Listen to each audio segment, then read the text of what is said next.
મિત્રો આજના તાજા સમાચાર છે કે ગુજરાત પેન્શન સમાચાર બાબતે કેન્દ્રના ધોરણે ગુજરાત રાજ્યના નિવૃત્તિ કર્મચારીઓ માટે આજ તારીખ 21/2026ના રોજ થઈ મોટી જાહેરાત।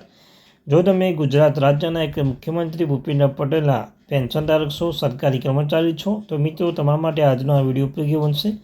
વિડીયો શરૂ કરતા પહેલાં ચેનલમાં નવા છો તો ચેનલને સબસ્ક્રાઈબ કરજો, વિડીયોને લાઇક કરજો। તમને અમારી આ ચેનલ પર સરકારી કર્મચારી, નિવૃત્ત કર્મચારી, પેન્શનધારક બાબતે હર એક અપડેટ મળતી રહેશે। તો આપણી આ ચેનલને એટલે કે ગુજરાતી સાહિત્ય વિદ નિકુંજ ચેનલને સબસ્ક્રાઈબ કરીને વિડીયોને લાઇક કરવાનું ભૂલશો નહીં મિત્રો। તો ચાલો જાણીએ વિગતવાર માહિતી મિત્રો।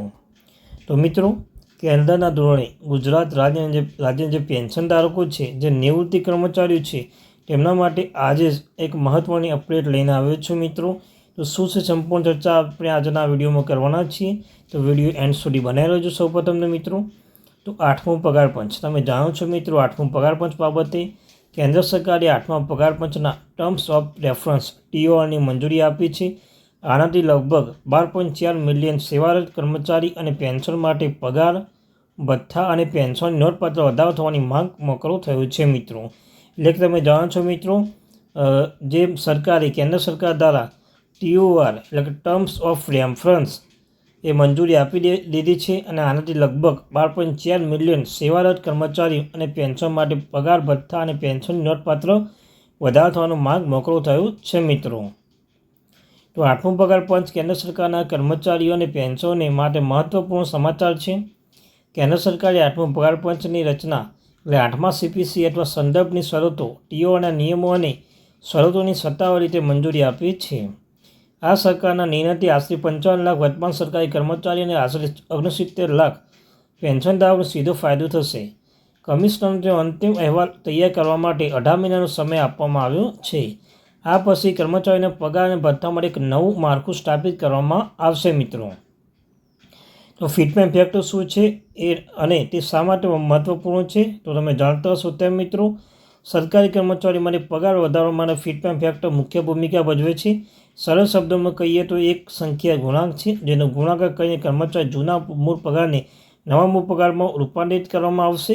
અને 2016માં લાગુ કરાયેલા 7મા પગાર પંચ ફિટમેન્ટ ફેક્ટર 2.7 નક્કી કર્યો હતો। ઉદાહરણ તરીકે જો સમસ્યા કોઈના મૂળ પગાર 15,000 હતો તે વધીને 2.57થી ગુણાકાર કરવાનો એટલે 38,550 રૂપિયા થશે મિત્રો। કર્મચારીઓના સંગઠનની માગણીઓ અને વિરોધ નિષ્ણાતોના અભિપ્રાયો। આ વખતે કર્મચારીઓના સંગઠનોની માંગ કરી રહ્યા છે કે ફિટમેન્ટ ફેક્ટર 3 થી 5 વચ્ચે વધારવામાં આવે, જેના પરિણામે લઘુત્તમ વેતન નોંધપાત્ર વધારો થાય। જો કે પેન્શન નિષ્ણાતો કહે છે કે દેશના નાણાકીય બજેટના જોતા આટલી મોટી માંગ પૂરી કરવી મુશ્કેલ બની શકે છે। પેન્શનના નિષ્ણાતે આગાહી કરી છે કે કમિશન લઘુત્તમ વેતન નક્કી કરવા માટે જૂના ફોર્મ્યુલા ફેરફાર કરી શકે છે।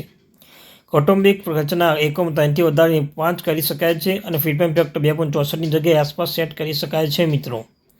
તો તમારા ઇનહેડ પગારમાં કેટલો વધારો થઈ શકે છે? પગાર વધારવા માટે અંગે નિષ્ણાતો 2 અલગ અંદાજ લગાવે છે। ઉદાહરણ તરીકે એક પહેલામાં 60% મોંઘવારી ભથ્થા પર આધારિત, ધારો કે કોઈ કર્મચારી વર્તમાન મૂળ પગાર 100 રૂપિયા છે અને 60% મોંઘવારી ભથ્થું DA ઉમેરી તો એમની કુલ કમાઈ 160 રૂપિયા થાય છે। જો નવા નિયમ ઉમેરે તો મૂળ પગાર બમણો એટલે 200 થાય છે, તો તેમને કુલ ઇનહેડ પગાર તેમની વર્તમાન કમાણીની તુલનામાં લગભગ 25% વધશે મિત્રો। બીજું ઉદાહરણ છે કે જો ફિટમેન્ટ ફેક્ટર 3.0 થાય છે, જો સરકાર કર્મચારી યુનિયનના માગણી પર ધ્યાન આપે છે અને ફિટમેન્ટ ફેક્ટર 2.57 સીધું તય કરે છે, તો એન્ટ્રી લેવલ બેઝિક પગાર 15થી 20% વધે છે। આ સ્થિતિમાં 15,000નો જૂનો બેઝિક પગાર સીધો વધીને 45,000 થશે। નિષ્ણાતો કહે છે કે જો સરકાર કોઈ મધ્યમ માર્ગ શોધે તો પણ કર્મચારીના ખૂબ જ માનની વધારો જોવા મળશે મિત્રો। 7મા પગાર પંચ કેટલો લાભ મળશે? તો સરખામણી માટે 7મા પગાર પંચ સૌથી નીચલા સ્તરના કર્મચારી લઘુત્તમ પગાર વધારીને 18,000 પ્રતિ માસ કર્યો દરમિયાન વર્ગ એકના અધિકારીઓનો પ્રારંભિક પગાર 56,100 નક્કી કરવામાં આવ્યો છે। આનાથી પરિણામે કુલ પગાર પેન્શન 14.29% વધારો થશે મિત્રો। નવો પગાર ધોરણ ક્યારે લાગુ થશે અને રિપોર્ટ ક્યારે આવશે મિત્રો?